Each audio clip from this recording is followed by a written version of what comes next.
What is poppin' YouTube? It is your boy Matthiasrex, and I am back with some more of that juicy, nice Monster Hunter content I know you desire. Today, I wanted to go over the patches and changes that were actually made to Monster Hunter World in the new Iceborne update that you might have overlooked and might have missed. If you find this video to be informative and helpful in any way, please leave a like. Leave a comment below what your favorite thing from the new patch was, or maybe what you hated. And if you're new, hit that subscribe button. Maybe even hit that notification bell so you know when I'm posting. But anyway, let's get right into it. So, Capcom released a laundry list of updates to Monster Hunter World with the new Iceborne expansion that came with it. And of course, with the new expansion, there must be new changes and new things to keep the game fresh and going, of course. So I just wanted to go over a couple of those things that I thought were super important or super interesting that they added or changed in the game, and let me know what you think. Maybe did I overlook something that you thought might have been included in this video? A link will be in the description to the full list of the changes, so you can check those out. It's way too much for me to put in one video, but here we go. So one of the first things that I liked, that I noticed with the changes, was the weapons. I'm going to go over the weapon changes first. The Greatsword. The Greatsword got a ton of buffs. A ton. Basically, everything with its attack was super improved. Everything from like charge attacks to even mounted attacks, the attack power was improved on those, as well as with the switch axe. A lot of the switch axes attacks were improved as well, mostly just like across the board. If you play switch axe or greatsword, it's looking good for y'all. Another thing that I saw that was pretty interesting was the sword and shield improvements. So the shield bash after a charge attack, so you know, after you do the back step to the charge attack and then you come down with the shield bash, something like that, I'm pretty sure that's the move, that no longer gets rid of a bar of sharpness. Now that sometimes what would happen is when you do that attack, you would instantly lose a color of sharpness. So that no longer happens. That has been changed. And another pretty interesting thing is with the hammer, there are increased stun values for charge attacks. So you'll do a charge attack and you'll have a higher chance of stunning a monster or getting a KO when you do that. Now I'm going to get back to this later when I talk about skills. Another great thing for hammer is the overhead smash 1 can now be done after spinning strong upswing. So that basically just gives better combo potential for the hammer, which is super cool. As somebody that plays hammer themselves, I do appreciate this.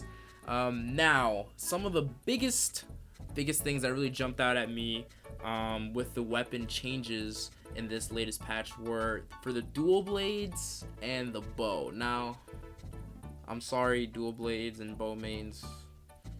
It's slow fianis. Anyways, the dual blades and the bow both now have reduced overall elemental scaling on their attacks. So the dual blades have overall elemental scaling and abnormal status scaling. That has been decreased. And then for the bow, on normal shots, elemental scaling has been decreased. Now, why is this so important? Now, for those that may not know, dual blades and bow are like the go-to weapons for elemental builds for a lot of people. And even for status builds, dual blades are the way to go, because you basically stack a bunch of elemental damage on with these attacks, because they attack quickly and they can rack that up really higher. And especially if you have an abnormal status, like say you have sleep or paralysis, with dual blades, the frequency of the attacks with that, you can really rack up those ailments really quickly on monsters. I myself have a sleep set using dual blades, so this gonna hurt me a bit, but you know, not as much, because I don't be messing with dual blades and bow like that all the time.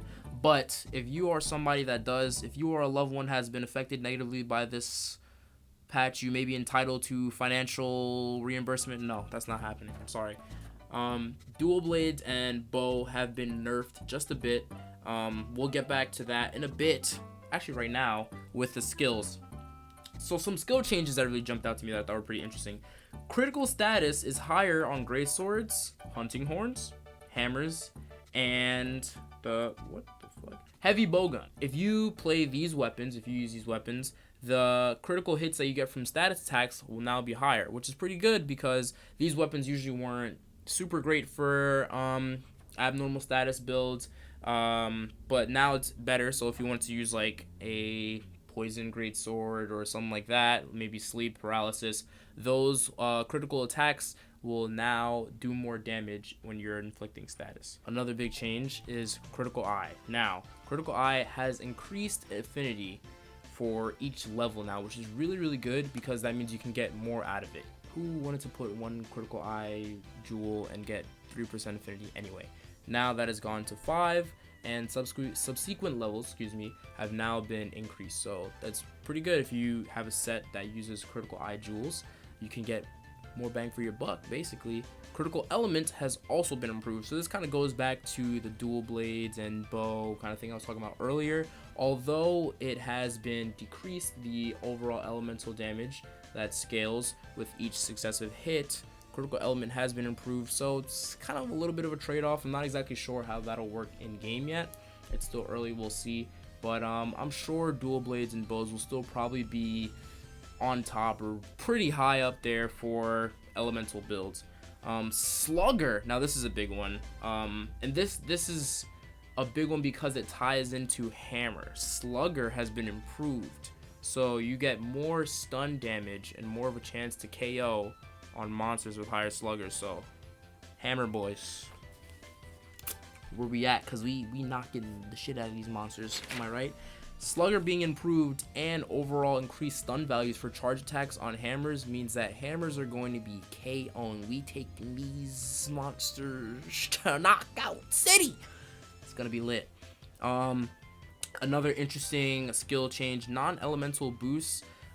So if you use a set that doesn't have an element, you try to get the non-elemental attack boost, that is now lowered. So those weapons, I know a lot of people like using that one greatsword. I have it on one set.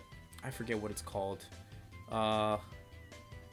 Wyvern Ignition Greatsword. That one. And greatswords or other weapons like that. I know the Diablo's hammer, I'm pretty sure it is, also is another really big non-elemental. The attack on those will be lowered now after this new patch. And probably one of the biggest things or most interesting that I thought from this last patch was the change to the Temporal Mantle that they did. So the Temporal Mantle will now be active for longer, 120 seconds instead of 90 seconds, which it was prior to this patch, but it comes with a caveat. So after this new update and patch, the Temporal Mantle, after every successive use, will decrease 20 seconds on its use duration, its active duration. So what does that mean, right? So say you use it the first time, you get 120 seconds of use. Awesome, that's already like a whole half a minute longer than you were able to use it before. But the second time you use it within the same hunt, you'll only have 110. Is it 110? No, I don't know how to do math. 100 seconds of use for that. Now that's still 10 seconds better than the original 90, which is good.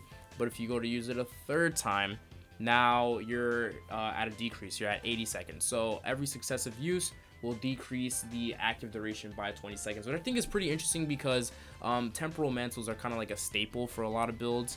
For a lot of, I would say, intermediate or beginning players that aren't as great or not as great with dodging and things like that, I still use a temporal mantle all the time. I see no shame in it, whatever, you know what I'm saying. But now basically the more you use it, the less it works, or the less better it works for you.